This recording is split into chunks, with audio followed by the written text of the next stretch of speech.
I've been a professional writer for the past 40 years. I started as a journalist, and then I wrote a couple of memoirs, and then I've written a number of nonfiction books. And I started to write when I was a very young child. I grew up in a house where there was a lot of confusion, trauma, pain, abandonment, addiction, the usual. And because there was no one around to give me any kind of guidance, I turned inward as a way of finding my way through the confusion that I saw all around me. And a lot of writers do that. We turn inward, lacking the kind of wisdom, the perspective, the compassion, the empathy that we want in our environment. We sometimes turn toward our own inner guidance. And so that's what I did. Starting when I was about 8 years old, I discovered that when I sat down to write and asked myself questions, what's going on here? Why is everyone so crazy? Why do I feel so sad? And so on. I always felt better after I wrote. No matter, nothing may have changed outside of me, but I always felt more centered, more grounded within myself after I wrote. And I discovered that if I could continue to ask questions like those, what is going on around me? Who am I? What is this mysterious life? If I could ask questions, I didn't feel powerless. As long as I can continue to explore my own experience, I didn't feel completely disembodied and sort of floating through a meaningless world. I realized that I had a voice inside me. It was an inquiring voice. It was a voice that asked, "Who am I?" Which is, of course, the first question in many spiritual traditions. And it's also the first question that we ask in Writing to Awaken. Who am I? Who is this strange person? What does any of this life mean? Where are we going? Is there a purpose to this existence, or are we simply floating through the world to procreate and work and die? So those were the kinds of questions that I was asking myself at a very young age. I was kind of an existential kid. I was one of those kids who just asked too many questions. I was too serious. I was too intense, like a lot of writers are. It was just, I wanted to know. It was really important to me to figure out what I was doing here. And writing in this way showed me a few things. It taught me a few things. The first thing that it taught me, as I said, is that if I could ask questions, I didn't feel powerless, that questions were the thing that could generate my understanding and help me feel more grounded in the world. I also discovered that I was making up stories, that even in describing the facts of my physical environment, it was a story I was making up. There was always something left out. It was what I was choosing to feature, what I was choosing to ignore, how I was describing things, the words that I chose to assign to things and to people determined the story that I was telling. And that gave me an insight that really developed later as I started to write memoir, which is that true story is an oxymoron. There is no such thing as a true story, right? There are true-ish stories. Some stories are certainly more authentic than others, but there is no such thing as a true story.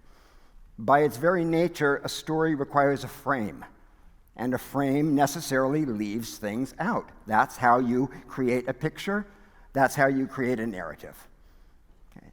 So when I saw that I was creating my own story, that necessarily led me to ask, well, what is this story of me? Who is this person? Am I a story too? Is this identity, this person I call myself, really just a story? Because I could look at myself in any number of ways, depending on the day, depending on what I wanted, depending on how I was feeling about myself. I could describe myself in myriad different ways. And when I saw that, it gave me a lot of freedom. And it's a freedom that when we write memoir, we can really use, because that freedom, that distance, is what gives us a measure of objectivity on our experience. If we're too caught up in our experience, if we're too identified with what's happening to us, there's no distance. There is no perspective.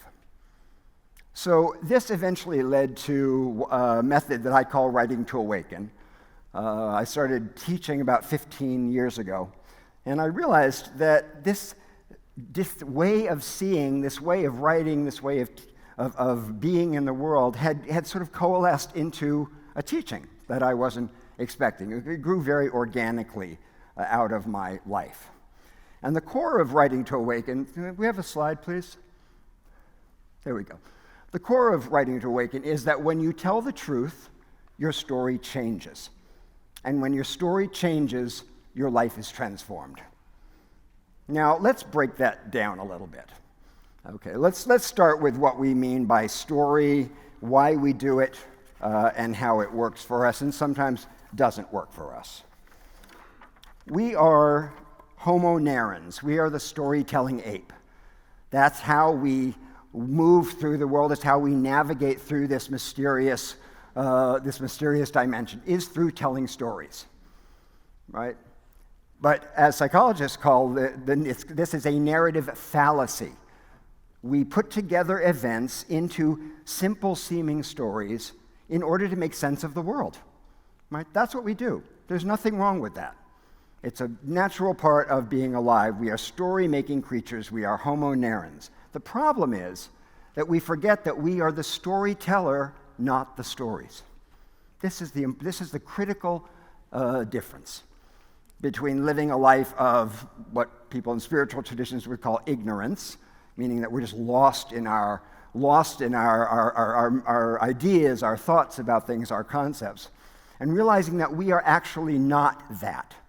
We are, in fact, the thing that is observing and the thing that is able to think about our thoughts, think about our feelings, what psychologists call metacognition. Metacognition is our ace in the hole as human beings. If we didn't have the ability to think about our own thoughts and our own feelings, there would be no self-development, there would be no awakening, there would be no healing from the narratives and the stories that run our lives. Because we move through our days and our years creating fictions that we then take to be true. And when we get that we are not those fictions, and that those fictions are all of them necessarily limited, that is an enormous freedom. That gives us a great deal of freedom.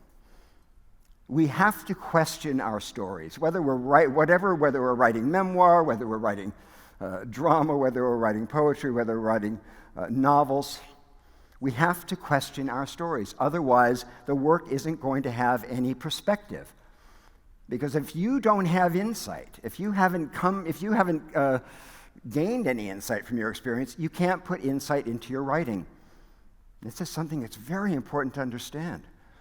A lot of folks don't get that if they don't do the work, if the writers don't do the work of self-understanding and not trying to figure out what's real and what isn't, you won't be able to give that to your reader. Right? There will be no insight. There will be no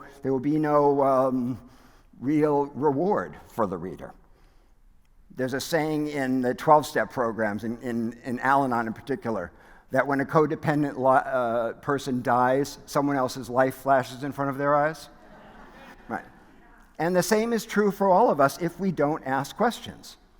We move through our lives in a sort of a case of mistaken identity. So this curiosity to understand our experience, to know who we are, to be able to represent it in a way that's meaningful for the reader is what drives us as writers. And it's the intensity of that intention that determines the power of your work.